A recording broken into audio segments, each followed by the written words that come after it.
পাঞ্জাবের গভর্নর ইংরেজি হুকুমাতের কাছে গেল, একটা মহিলা ব্রিটেনি হুকুমাতের কাছে, যখন ইংরেজদের হুকুমত ছিল ভারতে। ওই মহিলাকে গিয়ে বলল, হুজুরনি ওয়াহাবি বলে লোক আমাদেরকে গালি দেয়, ভালো লাগে না, আমাদের নামটা চেঞ্জ করে দেন। তখন ওই ইংরেজি হুকুমত তাদেরকে নাম দিল আহলে হাদিস। কি নাম দিল? তখন থেকে তাদের নাম হলো আহলে হাদিস। এই নামটা দেওয়া হচ্ছে ইংরেজদের। তাহলে জান্নাতি দল হবে? কথা বলতে হবে বাবা, জান্নাতি দল হবে। এখন শুনেন বিরাদ ইসলাম, ওই মুহাম্মদ বিন আব্দুল ওয়াহাব নাজদিকে আহলে হাদিস ভাইরা মুজাদ্দিদ মানে, ইমাম মানে। বলেন আমাদের মুজাদ্দিদ তার আকীদা কি ছিল? মুহাম্মদ বিন আব্দুল ওয়াহাব নাজদি নিজের কিতাব কিতাবুত তাওহীদের মধ্যে লিখেছে যে আদম আলাইহিস সালাম শিরিক করেছেন। বলেন নাউজুবিল্লাহ। নাউজুবিল্লাহ। আপনারা সবাই জানেন ছোট গুনাহ হয়, বড় গুনাহ হয়, কিন্তু সবচাইতে বড় গুনাহ হলো শিরিক। সবচাইতে বড় গুনাহ কি বলেন? সবচাইতে বড় গুনাহ হলো শিরিক। আর ইসলামের আকীদা হলো আল আম্বিয়া মাসুমুন, প্রত্যেক নবী হলো মাসুম। কোন ব্যক্তি যদি বলে আল্লাহর সমস্ত নবীর মধ্যে কোন একজন নবীর ব্যাপারে যদি বলে অমুক নবী গুনাহ করেছেন, ছোটই বলুক আর বড় বলুক, লোকটা কাফির হয়ে যাবে, মুসলমান থাকবে না। কথা বুঝেছে? একটু জোরে বলেন, কথা বুঝতে পেরেছে? কিন্তু মুহাম্মদ বিন আব্দুল ওয়াহাব নাজদি আদম আলাইহিস সালামের ব্যাপারে লিখছেন যে আদম আলাইহিস সালাম শিরিক করেছিলেন, অর্থাৎ সবচাইতে বড় গুনাহ করেছেন। তাহলে মুহাম্মদ বিন আব্দুল ওয়াহাব নাজদি মুসলমান না কাফির? জোরে বলতে হবে। ইসলামী শরীয়ত অনুযায়ী, কুরআন হাদিস অনুযায়ী মুহাম্মদ বিন আব্দুল ওয়াহাব নাজদি একজন কাফির ও মুরতাদ ব্যক্তি ছিলেন। তাকে যারা মুজাদ্দিদ মানবে, ইমাম মানবে, তারাও গুমরাহ হবে, পথভ্রষ্ট হবে, জাহান্নামী হবে। সুতরাং ইনাকে যারা উদ্দেশ্যী করে নিজেকে আহলে হাদিস বলে, তাদের সাথে সম্পর্ক রাখা যাবে না মুসলমান। কথা বুঝেছে? যদি কোনো আম পাবলিক সাধারণ ছেলে না জেনে তাদের ঘুমটাকে দেখে, মিষ্টি ভাষাকে দেখে তাদের দলে চলে যায়, তাহলে আপনাদের কর্তব্য ওই বাচ্চাকে নিয়ে আমাদের সাথে যোগাযোগ করাবে। কথা বুঝেছে? আহলে সুন্নাত ওয়াল জামাতের ভালো আলেমের সাথে কন্টাক্ট করাবেন, যেন লোকটার ঈমান বেঁচে যায়। এই মুসলমান, এই যুবক শুনো, তোমার যদি ঈমান না থাকে, তুমি হাত কোথায় ভাঙলে দেখার নাই, নামাজ কিভাবে পড়লে দেখার নাই, ঈমান নাই তো তোমার আমল নাই। তো বুকে হাত বেঁধে কি করবে? নাভির নিচে হাত বেঁধে কি করবে? যেই মুহাম্মদ বিন আব্দুল ওয়াহাব নাজদি আদম নবীকে মুশরিক বলেছে, ওই ব্যক্তির তৈরি করা দল আহলে হাদিস দল গ্রহণ করা ইসলামে হারাম আছে। নবীর তৈরি করা দল আহলে সুন্নাত ওয়াল জামাত, সুন্নি জামাতে থাকতে হবে, তবেই হবে জান্নাতি। জোরে বলেন সুবহানাল্লাহ। সুবহানাল্লাহ। কথা বুঝেছে বাবা? একটু জোরে বলেন, কথা বুঝেছে? শুধু তাই নয়, বর্তমানে আহলে হাদিসদের গুরু বাংলাদেশে, তার নাম নিতে তো লজ্জা লাগছে, খারাপ লাগছে, উজু না ভেঙে যায়। কাজ্জাব বিন ইহুদি, বুঝে যাবেন, নাম শুনেছেন? কাজ্জাব বিন ইহুদি বলছে নবীর মুখ দিয়ে দুর্গন্ধ বের হচ্ছে।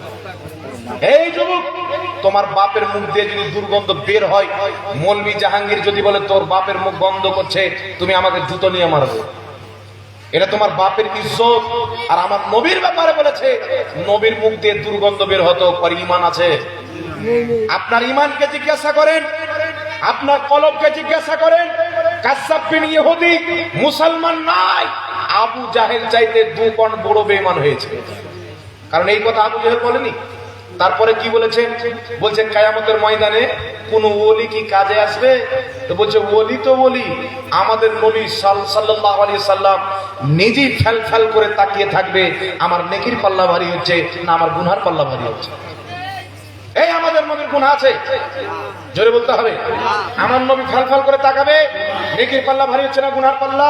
এই কথা বলে শুধু একবার নয়, ওই কাজ্জাব বিন ওয়াহিদি 3-4 বার কাফির হয়ে গেছে। আর আপনি এইরকম মুনাফিককে, এই মতন মুরতাদ ব্যক্তিকে অনুসরণ করবেন, তার বক্তব্য শুনবেন, যেই বলছেন নবীর মুখ দিয়ে দুর্গন্ধ বের হতো, উঠান মুসলিম শরীফ, উঠান বুখারী শরীফ, নবী পাক সাল্লাল্লাহু আলাইহি সাল্লামের ঘাম মোবারক থেকে মুস্কো আম্বার চাইতে বেশি খুশবু বের হতো। জোরে বলুন সুবহানাল্লাহ। সাহাবায়ে কেরাম আমার আপনার নবীর ঘামকে আতর হিসাবে ব্যবহার করতেন। তাই কবি বলেছে সৈয়দে আনাম নবী নূরে মুজাসসাম সাহাবায়ে কেরাম নবীর ঘামকে আতর বানাই, বলেন সুবহানাল্লাহ। আতর বানিয়ে সাহাবা ব্যবহার করতেন। আর এ বলছে মুখ দিয়ে দুর্গন্ধ বের হতো, গুনহার পাল্লা ভারী হচ্ছে না নেকির পাল্লা ভারী হচ্ছে। আর কি বলছেন জানেন, আমার কাছে ভিডিও আছে, লাগলে আপনি নিতে পারেন, সমস্যা নাই। ভিডিওতে বলছে কি যে নবীর ভুল হয়েছে কিন্তু ইবনে তাহমিয়ার ভুল হয়নি। আমাদের নবী ভুল করেছেন কিন্তু মুহাম্মদ বিন আব্দুল ওয়াহাব নজদি ভুল করেনি। তাহলে কাকে বড় করলো জোরে বলেন? এই হচ্ছে আহলে হাদিস দল। তাদের মৌলবীকে কিছু যদি বলেন তার সহ্য হবে না, কিন্তু আপনি নবীকে বললে ওদের মৌলবী, ওদের কোনো এনার্জি হবে না, কারণ তারা নবীর কলমা পড়ে ঈমান আনেনি, তাদের মৌলবীর কথা শুনে ঈমান এসেছে। কথা বুঝে এসছে বাবা? ওই দল কি লিখেছেন? নবীর ওসিলা দিয়ে দোয়া করা শিরক। অথচ মুআজামুল কাবীর লিতাবরানী, মুআজামুস সাগীর লিতাবরানীর মধ্যে হাদিস উল্লেখ করেছে সাহাবায়ে কেরাম উসমান গনির জামানায় নবীর ওসিলা দিয়ে দোয়া করতেন। ইমাম তাবরানী বলছেন হাদিসটি সহিহ, বলেন সুবহানাল্লাহ। মাজমুউজ যাওয়াইদের মধ্যে হাদিস, আমার আপনার নবী হযরত আলীর মাকে দাফন করার পর দোয়া করছে, আল্লাহ আমার মায়ের কবরকে প্রশস্ত করো, আমার মায়ের মাগফিরাত করো, বিহাক্কে নবী কাওয়াল আম্বিয়া, তোমার নবী আমি মুস্তাফার ওসিলায়, পূর্বের সমস্ত নবীর ওসিলায়। তো আমার নবী নিজে ওসিলা দিয়ে দোয়া করেছে, সাহাবা নিজে দোয়া করেছে, আর আহলে হাদিস বলছে ওসিলা দিয়ে দোয়া করা শিরক। তাহলে এরা নবীর দিন প্রচার করছে না ইহুদির? একটু জোরে বলতে হবে। এদের লেবাস টুপি হতে পারে, আল্লাহর কসম খেয়ে বলি এদের অন্তর হচ্ছে ইহুদি। আপনি জানেন মসজিদে আকসাকে যখন সালাহুদ্দিন আইয়ুবী রাহমাতুল্লাহ আলাইহি আযাব করেন, 3000 বড় বড় মৌলবীকে ফাঁসিতে ঝুলাচ্ছিলেন। কত হাজার? 3000 মৌলবীকে ফাঁসিতে ঝুলাচ্ছেন। তারা একটাও মুসলমান ছিল না, 3000 মৌলবী ছিল ইহুদি। তারা কোরআন পড়ে, আপনার হাদিস পড়ে, মুসলমান সেজে মুসলমানদের মধ্য থেকে নবীর ভালোবাসা বের করত, ওলির ভালোবাসা বের করত, তাদেরকে কুফরি শিখাতো, বেঈমানি শিখাতো, আর কুফরকে ইসলাম বলে মানুষের সামনে উপস্থাপন করত। সালাহুদ্দিন আইয়ুবী ফাঁসি দিয়ে দিলেন। আমার কাছে ভিডিও আছে, বাংলাদেশে একজন মৌলবী 17 বছর ধরে ইমামতি করছে, 17 বছর পরে ধরা পড়ছে মুসলমান নয়, আসলে খ্রিস্টান। 17 বছর পর ধরা পড়ছে খ্রিস্টান, আর 17 বছর ইমামতি করেছেন। চিন্তা করছেন বাবা, এই ঘুমটাওয়ালা শয়তান থেকে ঈমান বাঁচাবেন। এরা কেউ মুসলমান না, এরা মুসলমান যে ইহুদিদের দালালি করে ইসলামকে নষ্ট করছে বাবা। কথা বুঝে এসছে? আমার নবী বলছেন, ইবনে মাজাহ শরীফের মধ্যে হাদিস, তোমরা একটা গরু বা একটা উটে 7 ভাগে কুরবানি দাও। আর বাংলাদেশের ইহুদি ঘুমটাওয়ালা মৌলবীর নাম আহলে হাদিস বলছে 7 ভাগে কুরবানি দিলে কুরবানি হবে না। তাহলে নবীর দিন প্রচার করছে না ইহুদির দিন প্রচার করছে? কথা বলে। তাই এদের থেকে সতর্ক থাকতে হবে ব্রাদার ইসলাম, এদের থেকে ঈমানকে বাঁচিয়ে রাখতে হবে। এরা মানুষকে শিখায় তাবিজ ব্যবহার করা শিরক। কত রকম মাজা কুড়ায়, কোন পীর সাহেব যদি তাবিজ দিয়ে দেয় তাহলে কি মাজা কুড়াবে জানেন? তাবিজ দেওয়া শিরক। একটা দেওবন্দি মতের মৌলবী বেরিয়েছে আপনাদের দিকে, পোল্ট্রি মুরগি বর্ধমানে মারে, ঠিক? এ তাবিজের এত মাজা কুড়ায়, জি তাবিজের মাজা কুড়ায়। আর বলে কি জানেন? বলছে যে এখানে তো অনেক আপনারা ফুরফুরা শরীফের সিলসিলার মুরিদ আছেন, ওই যে ফুরফুরের পীরেরা গাড়ি তাবিজ আনে, আর তাবিজ বিলা এগুলো সব ভণ্ডামি। কিন্তু আপনারা জানেন তাবিজ করা জায়েজ না নাজায়েজ? ইসলাম কি বলে? তারা বলছে তাবিজ করা শিরক। আবু দাউদ শরীফের মধ্যে টানটানা সহিহ হাদিস, আহলে হাদিসদের গুরু আলবানী হাদিস থেকে সহিহ বলেছে, সাহাবায়ে কেরাম তাবিজ করে নিজের সন্তানের গলাতে ঝোলাতেন, বলেন সুবহানাল্লাহ। আহলে হাদিসের সবচাইতে বড় গুরু ইবনে তাহমিয়া নিজের কিতাব মাজমুয়া ফাতাওয়ার মধ্যে লিখেছেন, কুরআন এবং হাদিসের বর্ণিত দোয়া দিয়ে তাবিজ করা যায়। ইমাম ইবনে হাজার আসকালানী নিজের কিতাব ফাতহুল বারির মধ্যে লিখেছেন, ইসলামিক তাবিজ করা যায়। ইমাম ইবনে আবিদিন শামী ফাতওয়া শামীর মধ্যে লিখেছেন, তাবিজ ব্যবহার করা কুরআন এবং হাদিসের বর্ণিত দোয়া দিয়ে জায়েজ আছে, এর মাধ্যমে অসুখ বালা মুসিবত দূর হয়ে যায়। জোরে বলুন সুবহানাল্লাহ। আর একটু জোরে বলতে হবে সুবহানাল্লাহ। তাবিজ করাও যায়, তাবিজ দিয়ে টাকা নেওয়াও যায়। সাহিহ সিত্তার মধ্যে হাদিস রয়েছে, রাসূলের পাকের কাছে সাহাবী আসলেন, তিনারা একজন ব্যক্তিকে সাপে কামড়াচ্ছিল। ওই ব্যক্তিকে বললেন, তোমাকে ভালো করে দিব, তবে তোমাকে একটা বকরি দিতে হবে। বললেন, ঠিক আছে দিব, ভালো করো। সূরা ফাতিহা পড়ে ফু দিলেন, দম করলেন, তার বিষ পানি হয়ে গেল, একটা বকরি দিল। নবী পাকের কাছে আসলেন, হুজুর আমরা দোয়া তাবিজ করে একটা ছাগল নিয়েছি, এটা কি আমাদের বৈধ হয়েছে কি হয়নি? নবী পাক বললেন, ঠিক আছে, কোনো অসুবিধা নাই, আমারও ভাগ রাখিও। কথা বুঝছেন? নবী পাক বললেন, আমারও ভাগ রাখিও, আমিও ছাগলের মাংস খাবো। তাহলে কি বুঝা গেল? দোয়া তাবিজ দিয়ে খুশি মনে কেউ যদি আপনাকে উপহার দেয়, টাকা দেয়, এটাও শরীয়তে জায়েজ আছে, সহিহ হাদিস দ্বারা প্রমাণিত। বলেন সুবহানাল্লাহ। এখন যে লামা সাহেবী বলে তাবিজ করা শিরক, তাহলে তোমাদের ফাতোয়া অনুযায়ী তোমাদের বড় ইমাম ইবনে তাইমিয়া মাজমুয়া ফাতাওয়াতে লিখেছেন তাবিজ করা যায়, তাহলে তোমাদের ইমামই হলো মুশরিক। তাহলে তোমাদের ইমাম যদি মুশরিক হয়, তাহলে তাকে ইমাম মানে তোমরাও মুশরিক। তাহলে তোমাদের ফাতোয়া অনুযায়ী তোমরা তো নিজেই মুশরিক প্রমাণিত হবে। কথাটা ঠিক না ঠিক বাবা? তাই ইসলামের ফাতোয়া হলো কোরআন হাদিস অনুযায়ী তাবিজ করলে বাচ্চা ছেলেদের গলাতে, মানুষের গলাতে ঝুলানো এটা জায়েজ আছে। আর এটা ইহুদিদের ফাতোয়া হলো যে শিরক আছে, এটা ইসলামের ফাতোয়া না। কোরআন হাদিসের তাবিজ করা শিরক, এই মর্মে কোনো দলিল নাই। যাই হোক বিরাদ ইসলাম, তো কেউ যদি নবীকে গালি দেয়, তার সাথে সম্পর্ক রাখা যাবে? আদম আলাইহিস সালামকে মুশরিক বলে, না গালি কি গালি না?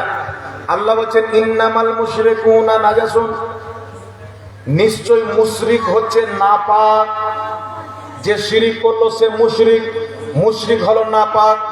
আহলে হাদিসরা লিখেছে, তাদের গুরু কিতাবে লিখেছে, আদম নবী শিরিক করেছেন, তাহলে আদম নবী নাপাক। আর মুশরিক চিরস্থায়ী জাহান্নামী, তাহলে তাদের ফাতোয়া অনুযায়ী আদম নবী জাহান্নামী। তাই আদম নবীকে শিরকের অপবাদ দেওয়া, এটা গালি কি গালি না? আদম নবীর অপমান কি অপমান না? আর নবীর অপমান করলে বলা কাফির হয়, মুসলমান হয় না। সুতরাং আহলে হাদিস দল এটা জাহান্নামী ফিরকা, জান্নাতি দল নয়, বদ আকীদা, খারাপ আকীদা পোষণকারী। তাই আমার নবী বলেছেন, ওয়ালা তুআকিলুহুম ওয়ালা তুজালিসুহুম ওয়ালা তুশারিবুহুম ওয়ালা তুনাকিহুম। যার আকীদা খারাপ তার সাথে বসিও না, তার সাথে কিছু পান করিও না, তার সাথে কিছু খেও না। সে যদি মরে যায় মাটি দিতে যেও না, তার সাথে বিয়ে শাদিও করিও। যার আকীদা খারাপ, এবার কোনো পাবলিক ভুলে চলে গেছেন, তাকে আপনাকে বুঝাইতে হবে। কথা বুঝে এসছে? কারণ পাবলিকটা তো মানে কি নাই, ভুল নাই, জানে না, বেচারা ভুলে চলে গেছে, ওকে বুঝাইতে হবে। হাদিস দেওয়ার পর, ওদের আকীদাগুলি বলার পর, ওদের আকীদা শোনানোর পর, আমাদের আকীদার দলিল দেওয়ার পর, তারপরেও যদি বলে যে আমি ওয়াহাবি, তাহলে তাকেও দূরে রাখতে হবে, তার থেকেও দূরে থাকতে হবে। কথা বুঝে এসছে? কথা বুঝতে পেরেছেন বাবা? এবার চলে আসে, এটা কি লেখা আছে? কোন পীর যদি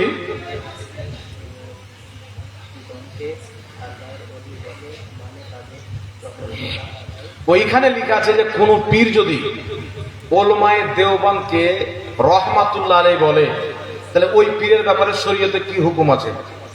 আমি আপনাদেরকে প্রকট না বাবু, ধরো তো, আমি আপনাদেরকে দেওবন্দের আকাবিরদের কয়েকটি আকীদা শোনাচ্ছি, শুনে। এই যেখানে আমার হাতে কিতাব আছে, কিতাবটার নাম হলো আল বারাহিনুল কাতিয়া। কি নাম? শর্টকাট বারাহিনা কাতিয়া। কি নাম? লেখকের নাম হচ্ছে দেওবন্দি আকাবির রশিদ আহমদ গাঙ্গুহি।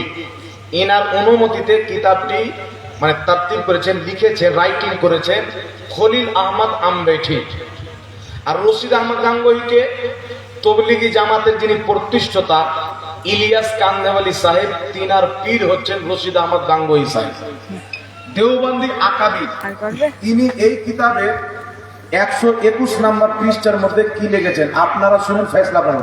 122 নম্বর পৃষ্ঠা লিখছেন, अल हासिल गौर करना चाहिए कि शैतान और मलकुल मौत का हाल देखकर इल्म मुहीत जमीन का फख्र आलम को खिलाफ नुसूस कतइया के बिला दलील कयास फासिदा से साबित करना शिरक नहीं तो कौन सा ईमान का हिस्सा है। शैतान और मलकुल मौत को यह उस वक्त नस से साबित हुई, फख्र आलम की उस वक्त इल्म की कौन से नस से कतई है जिससे तमाम नुसूस को रद्द करके एक शिरक साबित करता है।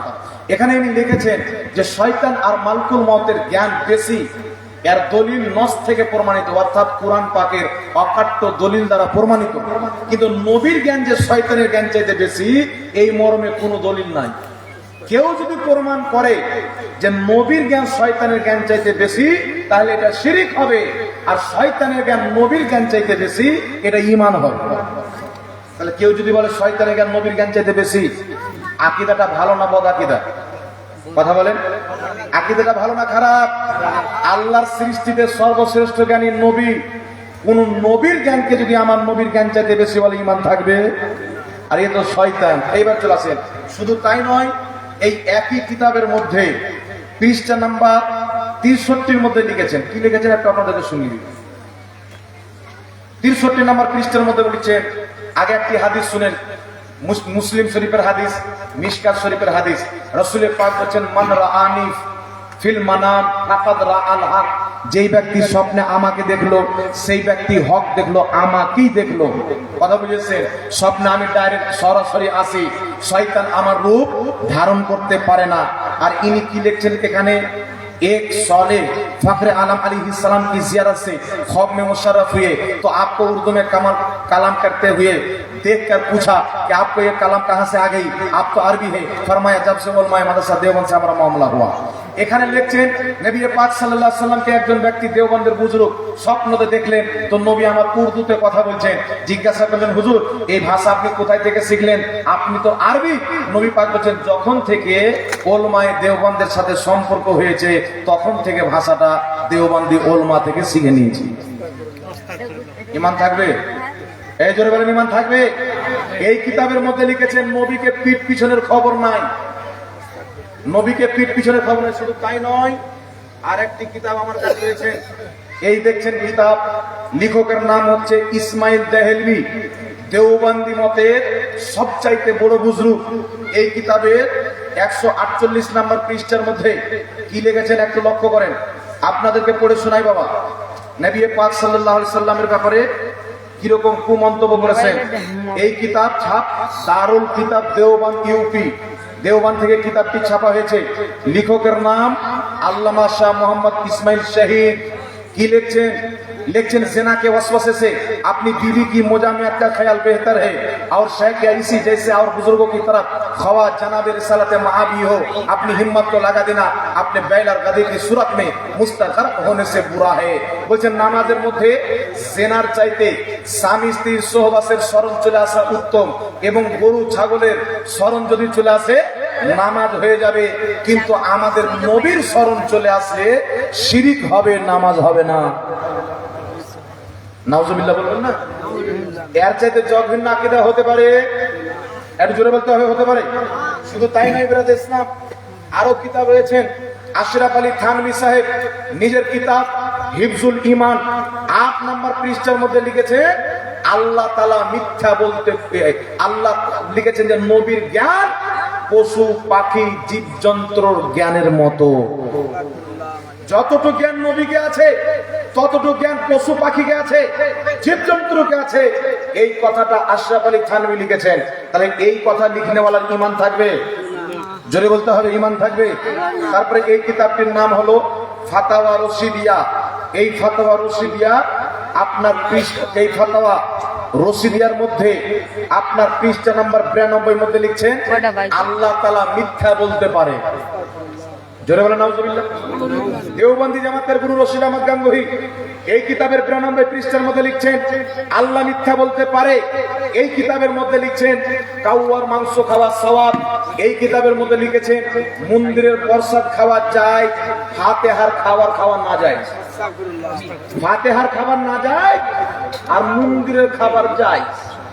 তাহলে বলেন তো, এই লোকটা কোথাকার লোক? মন্দিরেরই লোক, তাই যাই বলছে। তাহলে এইগুলো আকীদা যদি থাকে বাবা, তারপরে আরেক জায়গাতে লিখেছে কি দেখেন, এই কিতাবের 96 নম্বর পৃষ্ঠার মধ্যে লিখছে, রহমাতুল লিল আলামিন। এটা আমাদের নবীর সাথে খাস নয়, কোন মৌলবীকে রহমাতুল লিল আলামিন বলা যেতে পারে। এই নাউজুবিল্লাহ বলবেন না? আমার আপনার নবী খাস করে আমাদের নবীকে রাহমাতুল লিল আলামিন বানিয়েছে। ওয়া মা আরসালনাকা ইল্লা রাহমাতাল লিল আলামিন। আমার নবীকে আল্লাহ রাহমাতুল লিল আলামিন বানিয়ে পাঠিয়েছেন। জোরে বলতে হবে সুবহানাল্লাহ। শুধু তাই নয়, দেওবন্দি জামাতের আকীদা হলো আকীদা কি? আমাদের নবীর পরে নতুন নবী জন্ম নেওয়া সম্ভব, এই আকীদা তাহজিরুন নাস কিতাবের মধ্যে লিখেছেন। উম্মতি আমল করে নবী চাইতে আগে বাড়তে পারে, তাহজিরুন নাস কিতাবের মধ্যে দেওবন্দ মাদ্রাসার প্রতিষ্ঠাতা লিখেছেন। সুতরাং নবীর সম্মান বড় ভাইয়ের মতো করতে হবে। তাকওয়াতুল ঈমান কিতাবের মধ্যে লিখেছে নবী মরে মাটির সাথে মিশে গেছে। তাকওয়াতুল ঈমান কিতাবে ইসমাইল দাহিনী লিখেছে ইনারা হচ্ছেন আকাবির উলামায়ে দেওবন্দ। যদি কোনো পীর ইনাদের নাম উল্লেখ করে রহমাতুল লিল আলামিন বলে, ওই পীরের হাতে মুরিদ হওয়া হারাম। কথা বুঝেছে বাবা? जो नबी का नहीं वो हमारा नहीं, জোরে বলতে হবে, जो नबी का नहीं वो हमारा नहीं। তাহলে যেই ব্যক্তি আল্লাহকে মিথ্যাবাদী বলেছেন, নবীকে নবীর তৌহিন করেছেন, জেনার শরণ আসলে নামাজ হবে, গাধার শরণ আসলে নামাজ হবে, নবীর শরণ আসলে নামাজ হবে না, এটা নবীর অপমান কি অপমান না? তাহলে নবীর অপমাননাকারীকে রহমাতুল্লাহ আলাইহি বলা যাবে? রহমাতুল্লাহ আলাইহি মানে আল্লাহর ওপর রহমত হোক, একে তো লানাতুল্লাহ আলাইহি বলতে হবে। সুতরাং কোন পীর যদি আকাবিরিন উলামায়ে দেওবন্দের গুণগান করে, ওই পীরের হাতে মুরিদ হওয়া হারাম, তাকে পীর বলা হারাম, তাকে পীর বলে সমর্থন করা যাবে? জোরে বলতে হবে, যাবে? যাবে না। আল্লাহ বুঝার তৌফিক দান করুন। কি আছে? ইমাম সাহেবের আকীদা যদি এরকম হয় যে নবী হাজির নাজির না, গায়েবের খবর জানে না, দেখেন গায়েবের খবর নবী পাক সাল্লাল্লাহু আলাইহি ওয়াসাল্লাম জানে কিনা আগে দেখেন। কুরআন পাক যখন পড়বেন তো আল্লাহ কুরআন পাকে অনেক জায়গাতে বলেছেন যে আমি আল্লাহ ছাড়া কেউ গায়েব জানে না। গায়েবের চাবি একমাত্র আল্লাহর হাতে, আল্লাহ ছাড়া কেউ গায়েব জানে না। আবার আল্লাহ তাবারাক ওয়া তাআলা সূরা জিনের মধ্যে বলছেন আলিমুল গায়বি ফালা ইউযহিরু আলা গায়বিহি আহাদান ইল্লা মান ইরতাদা মির রাসূল। আল্লাহ বলছেন আমি গায়েব জাননেওয়ালা, আমার গায়েবের প্রতি কাউকে ক্ষমতামান করি না, ইল্লা মান ইরতাদা মির রাসূল, কিন্তু যে রাসূলের প্রতি রাজি হয়ে যায় তাকে গায়েব দান করি। বলুন সুবহানাল্লাহ। সূরা আলে ইমরানের মধ্যে আয়াত আল্লাহ তাবারাক ওয়া তাআলা বলেন মা কানাল্লাহু লিইউতলিআকুম আলাল গায়বি ওয়ালাকিন্নাল্লাহা ইয়াসতাবি মির রাসূলিহি মাইয়াশা। আল্লাহ বলছেন হে সর্বসাধারণ, তোমরা কি এটা মনে করো আল্লাহ যাকে তাকে ইলমে গায়ব দিয়ে দিবেন? না, আল্লাহ নিজের নবীগণের মধ্যে বেছে নেয়, যেই নবীকে চাই তাকে ইলমে গায়ব দিয়ে দেয়। বলুন সুবহানাল্লাহ। তারপরে চলে আসেন আল্লাহ খিজির আলাইহিস সালামের ব্যাপারে কোরআন পাকে বলছেন ওয়া আল্লামনাহু মিন লাদুন্না ইলমা। আল্লাহ বলছেন আমি খিজিরকে ইলমে লাদুন্নি দিয়েছি। তাফসিরে বাইজাবির মধ্যে লেখা আছে ওই ইলমে লাদুন্নিটা হচ্ছে ইলমে গায়ব। জোরে বলুন সুবহানাল্লাহ। সুতরাং আল্লাহর জানা না জানাতে, আল্লাহর না জানাতে কেউ ইলমে গায়ব জানে না, এইরকম আকীদা যদি কেউ রাখে ওই ব্যক্তির পিছনে নামাজ হবে, কোনো অসুবিধা নয়। আল্লাহর জানাতে আমাদের নবী ইলমে গায়ব জানে, এটা যে অস্বীকার করবে ওই ইমামের পিছনে নামাজ হবে না, ওই ইমাম মুসলমানই না। কথা বুঝে এসছে? কারণ কোরআন পাক সূরা জিনের আয়াতকে অস্বীকার করলো, সূরা আলে ইমরানের আয়াতকে অস্বীকার করলো। সুতরাং আমাদের নবী আল্লাহর না জানাতে গায়ব জানে না, আল্লাহর জানাতে জানে।